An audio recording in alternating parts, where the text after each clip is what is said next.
So now let's continue further. Let's look at problem 9. And this one states, find the interval of convergence of the following series and find its sum. So we have the summation from n equals 1 to infinity of n cubed times x to the power of n.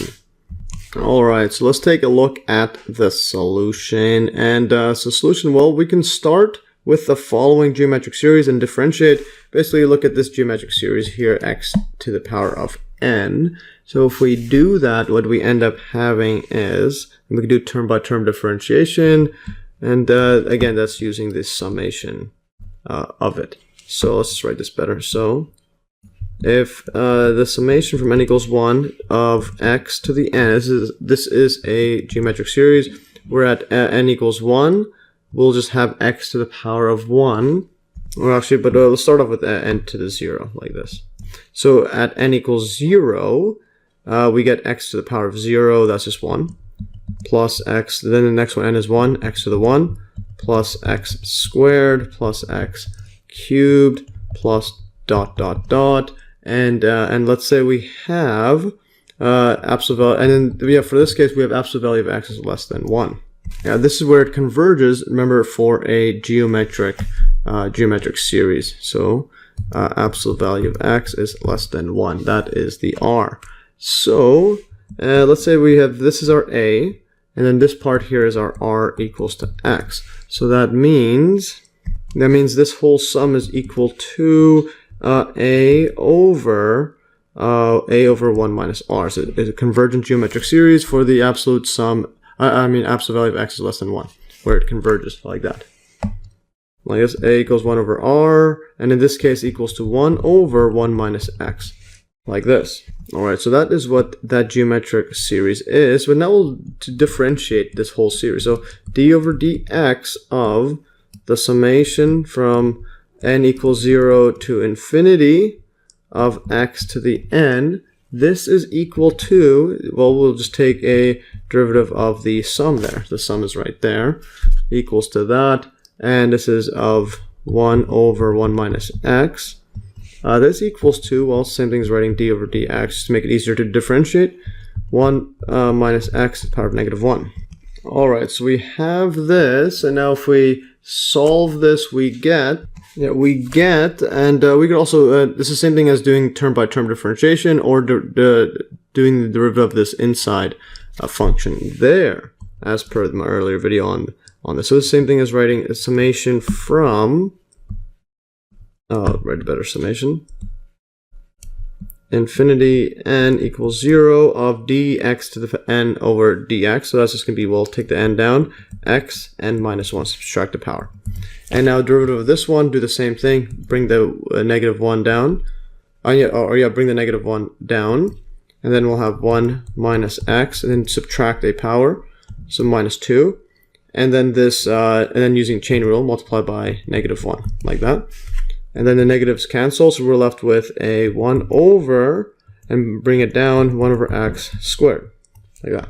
Alright, so we have this, and what we're going to do is, well, solution manual does, it wants to get rid of this n minus 1, just make it to the n, so by adding another x power, so what we could do is multiply it by x, so we could write x to the power, x times, and then this is, let's put it x like that, x, actually like this, x times summation, yeah, the summation as a whole is the hardest to draw, infinity, n equals to 0, I'll put this better, n equals to 0, n, x to the n minus 1, this is 1, so then those just add up, and we're just going to be left with infinity, n equals 0, and then n, x, add up the powers, times by n, like that.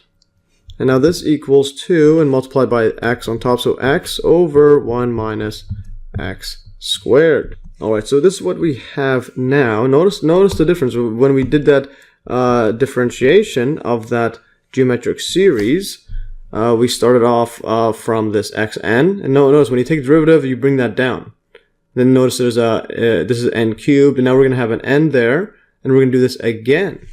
And notice for differentiation, the power, the interval of, or the radius of convergence doesn't change. Again, this is 4. absolute value of x is less than 1. So it's the same thing there. And we can go over this later in this question. Alright, and now before differentiating, notice that we had this derivative d over dx, and notice this right here, this 1 goes to 0, so then we're going to be left with, we're going to be left with a term that's gone, so we don't start at n equals 0 anymore, we start at n equals to 1 now. Because we're not going to have a negative 1 there. So at n equals 1, we'll have x to the 0. As opposed to if you put a 0, we'll have a 0 minus 1, that's a 1. It doesn't make sense. So this is a 1, starts at 1, like that. Yeah, so each time when you're canceling, you're going to have to add it up. So the next time we'll do it, because this derivative becomes 1, take derivative, then we'll start off at 2.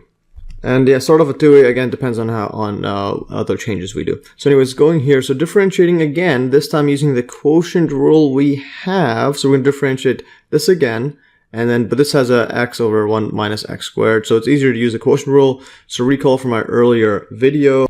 Yeah, so from my earlier video, the quotient rule, so if f and g are differentiable, that means you could take the derivative, then d over dx of fx divided by gx is equal to gx times d over x f of x minus fx times d over dx of g of x.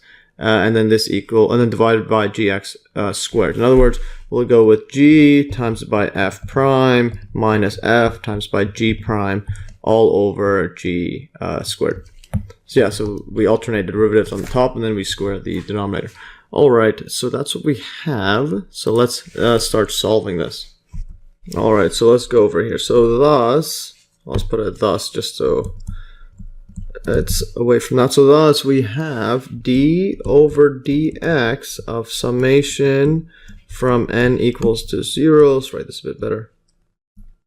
Summation, just fix that up. So summation up to infinity from n equals 1 of n times x to the n, like that, equals to d over dx of this whole thing right there, x over 1 minus x squared, like this. And now we're using quotient rule, so this setup is equal to, and I'll just put let's put it equal like this, equals to summation.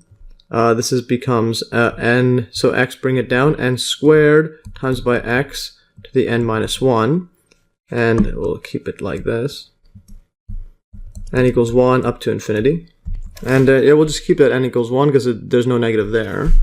And this equals to d over dx right here. And remember how this looks like. So x is f, so we'll take the derivative of that. And so we'll put 1 minus x squared is g, times by derivative of x is 1, minus f, which is x, times by derivative of g of x, which is going to be a 2, bring it down, 1 minus x, and then 2 to the power of 2 minus 1. Yeah, the power of 2 minus 1 is just 1. And then I'll just put a 1 like that. And then divided by 1 minus x squared becomes 1 minus x to the power 4.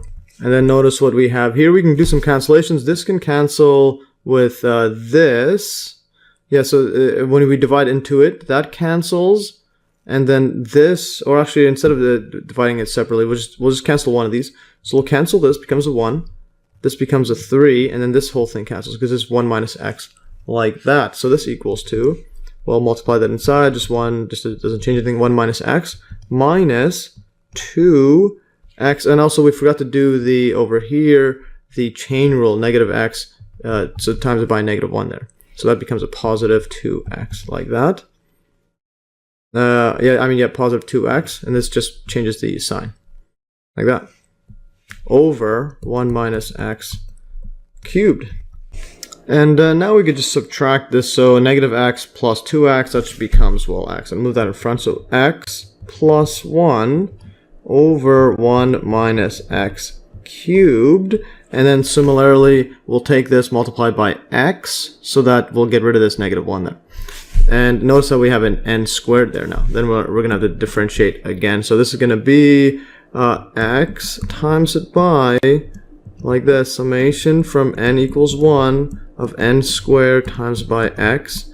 N minus 1 is equal to, and then this goes summation from n equals 1. This goes n squared. This is going to be x to the power of 1 and that cancels out. So xn, this equals 2, and this equals 2, yeah, so just multiply by x, and then we'll do that on this summation as well. So x squared, or the actual sum there, x squared plus x, 1 minus x cubed, like that. And then we're going to differentiate again using the quotient rule. Alright, and then notice that there's the n squared there. Alright, so continuing further, so differentiating one last time to get an n cubed. So when you take the derivative, the n goes down, and so on. So what we'll get is, let's go write this down. So d over dx of the summation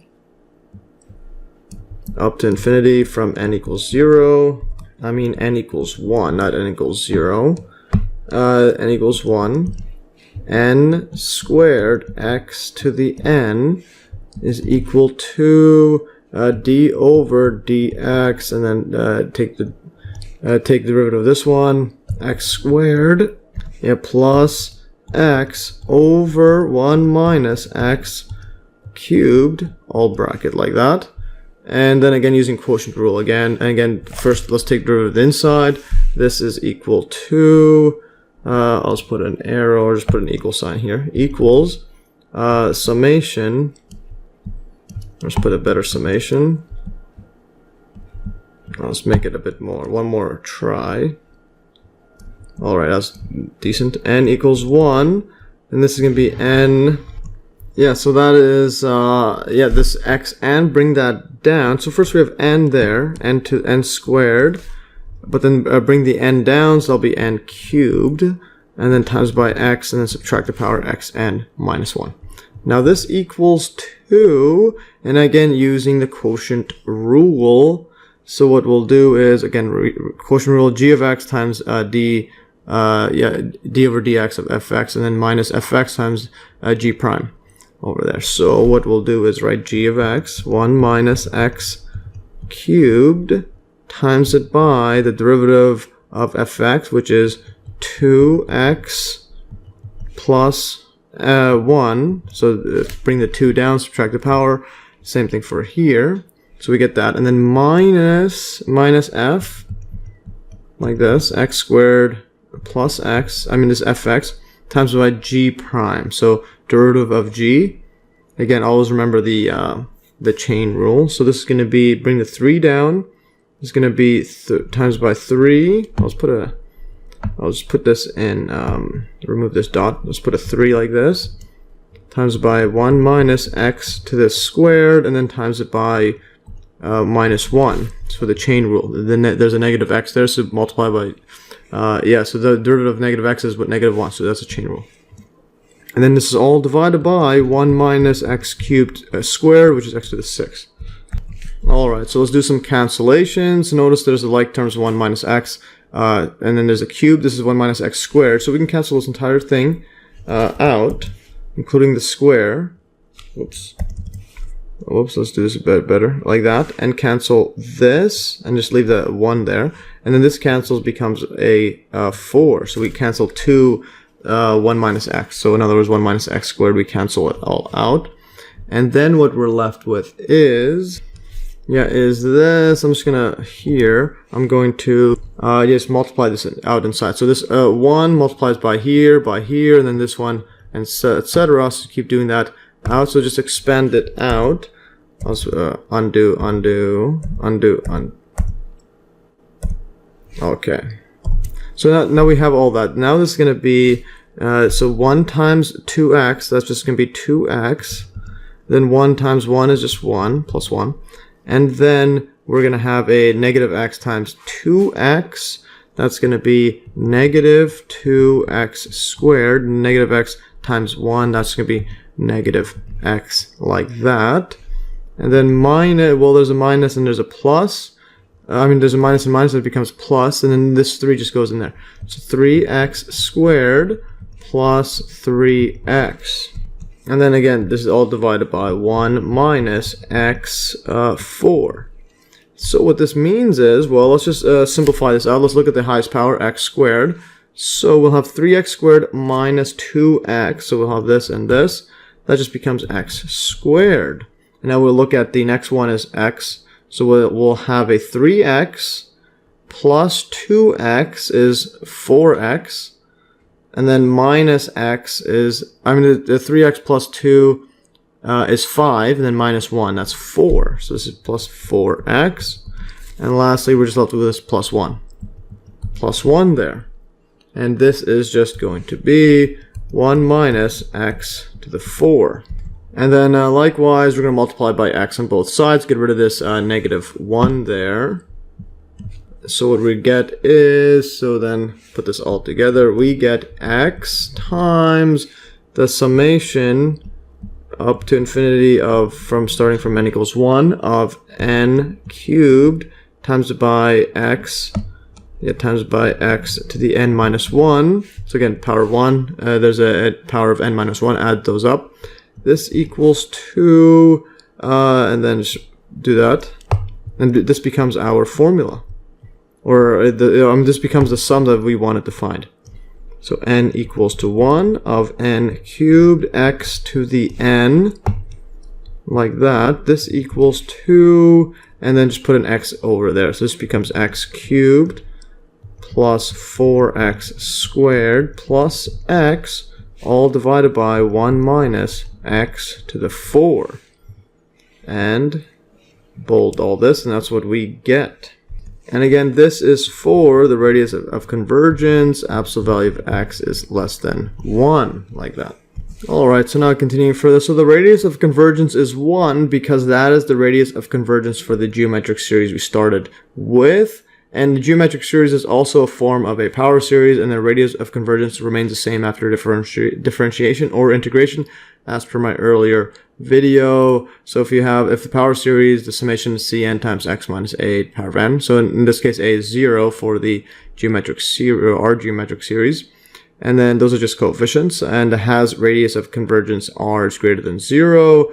Then the function defined by right here, fx equals to this summation is differentiable and therefore continuous on the interval a minus r and a plus r, and the derivative is equal to this, and you bring that down, so you can take derivative inside as we did, and you can also take integral as well, and so on. This is just a note that they just rearranged this so that this part here looks like this, as opposed to here. So there's a c0 here. If you take the integral, it's going to be c0 times x, and so on, but they just write it like this. So you have this c there, coefficient. But anyway, so that's for the integral. And going further, let's put that for reference. And so basically this just means that the d over dx, the derivative of this power series, is the same thing as having d over dx of the inside, and so on. In other words, term by term, and so on. So that's what we have. And notice here, the radius of convergence of the power series in equations 1 and 2, the derivative or the integral, are both r. So that is the key. And again, from my earlier video. So since the radius of convergence doesn't deal with the endpoints, because remember, we're asked to find the interval of convergence. So find the interval of convergence of the following series and find its sum. So radius convergence is not the full interval.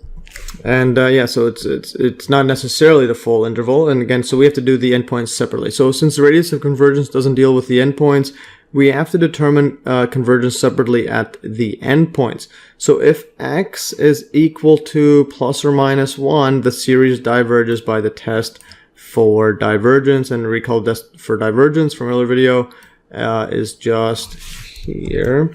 If limit as n approaches infinity of an does not exist, or if the limit as n approaches infinity of an is not equal to 0, then the series summation from n equals 1 to infinity of an is divergent. So if it's not exist or it's not equal to 0. So in our case here, at x is equal to plus or minus 1, then our summation, let's put this a bit better.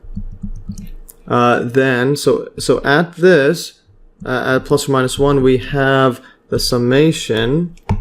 Write this nicer. Get one more time. Here I just pause and added it there. So summation from n equals 1 to infinity of n cubed of xn. This equals to plug it in. So if we plug in our infinity, yeah, like that. So summation from n equals 1 to infinity of n cubed of plus or minus 1 to the power of n. Then this right here, well, this is this is 1 is always going to be 1 or plus or minus 1, and this infinity as n goes to infinity, well, this becomes a infinity cubed times it by plus or minus 1 to infinity. In other words, we're just going to be either having plus or minus infinity, and this is not equal to 1, so it does not exist, and it's not equal to 0. And yeah, it just doesn't exist either, so we could just do that. So it equals plus or minus infinity, like that. And I'll just move that over here. So this is equal to plus or minus infinity, and again, this is the same thing as approaching infinity cubed times it by plus or minus 1 to the infinity, and it's going plus or minus infinity depending on, yeah, it's going to be alternating actually. Yeah, plus or minus infinity because of the 1 there, and for odd power or even power it's going to be plus. It's going to be minus for odd, and then even for even power. I mean, it's going to be positive for even and negative for odd. All right, yeah, so since it goes to infinity, so it does not converge there, so thus the interval of convergence is open bracket, -1 and 1. So just so not at the endpoints. All right, very interesting.